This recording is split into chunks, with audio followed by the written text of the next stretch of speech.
શું તમને પણ નાની નાની વાતમાં ગુસ્સો આવી જાય છે? શું તમને લાગે છે કે તમારા જીવનમાં બહુ વધારે પડતું દુઃખ છે? તો આ 1 મિનિટની વાત સાંભળી લેજો. તમારું જીવન જીવવાનો નજરિયો બદલાઈ જશે. એક શિષ્ય હંમેશા ફરિયાદ કરતો કે એના જીવનમાં વધારે પડતી જ તકલીફો છે. ગુરુજીએ એને એક મુઠ્ઠી મીઠું આપ્યું અને એ મીઠું એક પાણીવાળા ગ્લાસમાં નાખવા કહ્યું. પછી એ પાણી પીવા માટે કહ્યું. શિષ્ય બોલ્યો, ગુરુજી, આ તો બહુ ખારું છે. બીજે દિવસે ગુરુજી એને સરોવર પાસે લઈ ગયા. પાછું એક મુઠ્ઠી મીઠું આપ્યું, એને સરોવરમાં નાખવા કહ્યું. પછી સરોવરનું પાણી પીવા માટે કહ્યું. શિષ્ય બોલ્યો, ગુરુજી, આ તો મીઠું પાણી છે.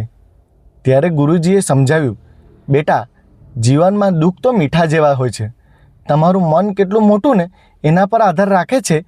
જો તમારું મન ગ્લાસ જેવું નાનું હશે તો તમને ખારું લાગશે, પણ તમારું મન સરોવર જેવું વિશાળ હશે ને તો દુઃખનો અહેસાસ ક્યારેય નહીં થાય. મિત્રો, મુસીબત તો દરેકના જીવનમાં હોય જ છે, પણ આપણે મન મોટું રાખી અને પોઝિટિવ રાખીશું ને તો ગમે તેવી તકલીફો હોય આપણને નાની જ લાગશે. કારણ કે યાદ રાખજો સાહેબ, લોખંડની કિંમત ભંગારમાં ઓછી હોય છે, પણ એ જ લોખંડની ગાડીનું એન્જિન બને ને તો એની કિંમત લાખોમાં થઈ જાય છે. બસ એ જ રીતે તમારી મુસીબતને ભંગાર ન સમજતા, એ જ તમારું જીવનનું એન્જિન બનાવજો અને મનને ગ્લાસ નહીં પણ સરોવર બનાવો.